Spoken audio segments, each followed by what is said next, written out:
अस्सलाम वालेकुम। जहांज़ेब अब्बासी एक नए प्रोग्राम के साथ हाजिर है। फैज़ाबाद धरना कमीशन इंक्वायरी रिपोर्ट तो मुकम्मल तौर के ऊपर ना ही ऑफिशियली पब्लिक हुई है और ना ही जो है वो उसका उस हवाले से कुछ कहा जा सकता है कि कब तक ऑफिशियली ये मुकम्मल रिपोर्ट जो है वो पब्लिक की जाएगी। लेकिन इस हवाले से एक ब्रीफ इसका जो है वो मंजर-ए-आम के ऊपर आया है और अब 149 सफ़हात पर मुश्तमिल ये मुकम्मल रिपोर्ट है और इसमें फैज़ाबाद धरना का जो है उसमें जो नाकामी करार दिया गया है वो नाकामी करार दिया है उस वक्त की पंजाब हुकूमत को। जी हाँ, और उस वक्त की पंजाब हुकूमत थी, उस वक्त वज़ीर आला पंजाब थे शहबाज शरीफ। तो इस रिपोर्ट में एक तरह से ये तासुर दिया जा रहा है कि जैसे उस वक्त भी पाकिस्तान मुस्लिम लीग नून में मरकज़ में और पंजाब में जो है वो इख्तलाफात थे या कोई धड़ेबंदी थी या इख्तलाफात थे। हालांकि असल इशू बहरहाल कमीशन की जो असल ज़िम्मेदारी थी वो ये तो नहीं थी।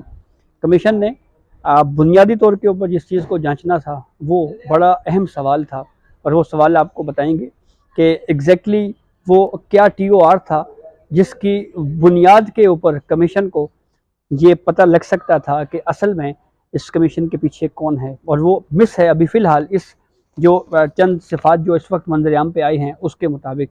हाँ, डिटेल कमीशन की मुकम्मल रिपोर्ट सामने आती है तो हो सकता है उसमें जो है वो उस हवाले से भी हमें उस सवाल का कोई जवाब मिल जाए। तो इसमें रिपोर्ट में जनाब ये कहा गया है कि पंजाब हुकूमत ने धरना शुरका को इस्लामाबाद आने की इजाज़त दी। रावलपिंडी पुलिस और इस्लामाबाद पुलिस के दरमियान राब्ते का फुकदान था जिसके सबब धरने के खिलाफ ऑपरेशन कामयाब ना हो सका। एहसन इकबाल के मुताबिक वफाकी हुकूमत ने धरना क़यादत से मुआहिदा किया, इसलिए उन्होंने ISI की खिदमात ली, कोई और मुतबादिल तरीक़ाकार जो है वो उनके पास मौजूद नहीं था।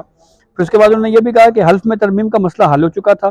पंजाब हुकूमत ने 12 में से 11 मुतालबात जो हैं धरना मुजाहिदीन के वो मंजूर कर लिए थे, लेकिन उसके बावजूद TLP जो है वो एक मुतालबे के ऊपर बज़िद थी कि ज़ाहिद हामिद जो उस वक्त के वफाकी वज़ीर कानून थे वो इस्तीफ़ा दें और पंजाब हुकूमत भी वफाकी हुकूमत पर दबाव डालती रही कि ज़ाहिद हामिद इस्तीफ़ा दे दें और वज़ीर आज़म उस वक्त के शाहिद हक़ान अब्बासी 25 नवंबर 2017 तक ज़ाहिद हामिद से इस्तीफ़ा लेने का जो मामला है उसके ऊपर लचक का मुजाहरा करते रहे। फिर उसके बाद सोशल मीडिया के हवाले से बात की गई कि धरना कायदीन की जानिब से साबिक़ वज़ीर-ए-आज़म मियाँ मोहम्मद नवाज शरीफ को सोशल मीडिया के ऊपर धमकियाँ दी जाती रहीं और मामला पंजाब में हुआ, लेकिन पंजाब हुकूमत ने इस मामले के ऊपर कोई एक्शन ना लिया।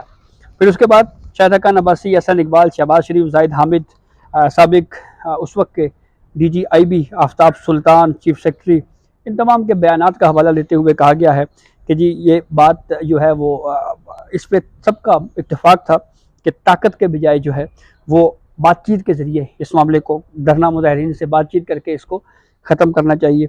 सब ने किसी भी रियासती इदारे या किसी अफसर पर धरना मुजाहिदीन की सहूलतकारी का इल्ज़ाम नहीं लगाया। और फिर ये भी कहा गया इसमें कि रिकॉर्ड वफाकी हुकूमत और पंजाब हुकूमत के दरमियान इख्तिलाफ को ज़ाहिर करता है। वज़ीर-ए-आज़म शाहिद उस वक्त के वज़ीर-ए-आज़म शाहिद हक़ान अब्बासी की राय थी धरना पंजाब तक महदूद रहे, जबकि शहबाज शरीफ उनकी राय थी कि धरना मुजाहिदीन जो है वो इस्लामाबाद में आएँ। शहबाज शरीफ चाहते थे कि ज़ाहिद हामिद इस्तीफ़ा दें ताकि मामला ख़त्म हो, जबकि शाहिद हक़ान अब्बासी इससे इख्तिलाफ़ करते थे। इसी वजह से जो धरना है ये डिले हुआ। तो 21 दिन तक ये तवील अरसे तक ये धरना बहरहाल चलता रहा।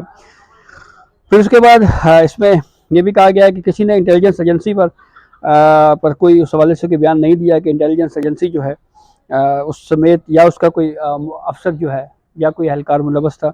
माजी में भी एक हवाला दिया गया सूफ़ी मोहम्मद के हवाले से कि सवात में अमन मुआहिदा हुआ जो आर्जी साबित हुआ, मसाइल बरकरार रहे और माजी के ऐसे वाक़यात से हमने नहीं सीखा। और फिर उसके बाद इसमें रिपोर्ट में ये भी कहा गया है जो मंजर-ए-आम के ऊपर जो कंटेंट आया है कि फैज़ाबाद धरना मुजाहिदीन के साथ ख़ुसूसी बताई क्यों किया गया, इसकी वजूहात जो है वो अभी तक उस बारे में इल्म नहीं हो सका। नफ़रत अंगेज़ मवाद की तशहीर के हवाले से एक तजवीज़ दी गई है कि जो नफ़रत अंगेज़ मवाद की तशहीर की जाती है उसके ऊपर 6 माह तक उस TV चैनल का लाइसेंस जो है वो मनसूख होना चाहिए और 1 करोड़ से लेकर 5 करोड़ तक जो है उसको जुर्माना आयद होना चाहिए। पैमरा कानून में इस हद तक जो है वो तरमीम होनी चाहिए। फिर उसके बाद स्पेशल ब्रांच के हवाले से कहा गया कि उनको ऑडियो वीडियो रिकॉर्डिंग के इस तरह के वाक़यात की उनको सहूलियत दी जानी चाहिए। कांस्टेबल्स और जूनियर रैंक के असिस्टेंट सब इंस्पेक्टर्स जो हैं उनके हवाले से कहा गया कि जब वो 40 साल की उम्र तक पहुंच जाएं तो फिर उसके बाद जो है उनकी उनको पुलिस के जो दीगर ब्रांचेज़ हैं उनमें उनका तबादला हो जाना चाहिए। और फिर ये कहा गया कि 21 दिन के धरने के दौरान वो अफराद जो खौफ फैलाने जराइम में मुलव्वस थे उनके केसेस 6.5 साल क्योंकि गुजर चुके हैं, लेकिन उसके बावजूद भी उनके केसेस दोबारा खोले जाएँ और उनको मनतकी अंजाम तक जो है वो पहुँचाया जाए। फिर उसके बाद इस रिपोर्ट में ये भी कहा गया है कि कानून में तरमीम करके सोशल मीडिया के गलत इस्तेमाल पर पुलिस को इख्तियार दिया जाए ताकि वो प्रोसीड कर सके। और आर्मी चीफ और DGI की इजाज़त से फैज़ हमीद ने धरना मुजाहिरीन से मुआहिदा किया और उस मुआहिदे के जो मिनट्स हैं वो वज़ीर-ए-आज़म ने उसकी मंजूरी दी थी और वो सारी चीज़ें जो है ऑन रिकॉर्ड हैं। और फ़ौज रियासत की जो है वो एक मुक़द्दस बाजू है। तनकीद से बचने के लिए अवामी मामलात में फ़ौज को बतौर इदारा शामिल नहीं होना चाहिए। ये टास्क IB या किसी और सिविल इंतज़ामी इदारे को भी दिया जा सकता था। तो ये इसके चंद जो पॉइंट्स जो मंज़र-ए-आम पे आए हैं जो हमने शेयर किए हैं, लेकिन सबसे अहम मामला इसमें ये था जो TORs थे, उन TORs में ये लिखा हुआ था कि कमीशन ने इस बात का भी जायज़ा लेना है कि ये जो धरना हुआ है इसकी फ़ंडिंग कहाँ से हुई, किसने की, और जो माली अखराजात हैं इन मुजाहिरीन की जानिब से ये किसने उठाए। ये वो सवाल है जिसके ऊपर अभी तक इसका जवाब नहीं मिला। देखना ये है कि क्या इस सवाल का जवाब जो मुकम्मल कमीशन की रिपोर्ट आएगी क्या उसमें होगा कि ये जो धरना मुजाहिरीन 21 रोज़ तक बैठे रहे, इसकी एक कीमत थी, कॉस्ट थी, लोग वहाँ पे बैठे रहे, खाते रहे। कुछ वीडियोस उस वक्त भी मंज़र-ए-आम पे आई जब शेलिंग हुई तो उन मुजाहिरीन की जानिब से मास्क भी चढ़ाए गए, वो किसने प्रोवाइड किए। ये लोग गैदरिंग कैसे करते थे, आपस में इकट्ठे कैसे होते थे, इनको फाइनेंस कौन करता था, पैसे कौन देता था। ये वो सारी चीज़ें हैं जिसका जवाब इस वक्त ये जो ब्रीफ सामने आया है इसमें तो मौजूद नहीं है, लेकिन हो सकता है जो डिटेल या मुकम्मल जामिया रिपोर्ट जो है वो जब वफाकी काबीना उसकी मंजूरी दी और मंज़र-ए-आम पे आई तो उससे जो है वो तफसीलात ज़ाहिर हो सकती हैं। और सबसे अहम बात ये कमीशन के ये जो ब्रीफ सामने आया है ये कहीं ना कहीं हिट करता है फैज़ाबाद धरना जजमेंट जो चीफ जस्टिस काजी फ़ायज़ ईसा मौजूदा चीफ जस्टिस ऑफ पाकिस्तान है, उन्होंने बतौर जज जो इस केस को सुना था तो उस वक्त भी उन्होंने फैज़ाबाद धरना के हवाले से जो है वो एक कहा था कि इस मामले के ऊपर जो है वो इसकी फ़ंडिंग और सारी चीज़ों को देखा जाना चाहिए। उस वक्त भी नहीं देखा गया, अब भी नहीं देखा गया, आगे चल के देखा जाता है या नहीं, ये बहुत अहम मामला है।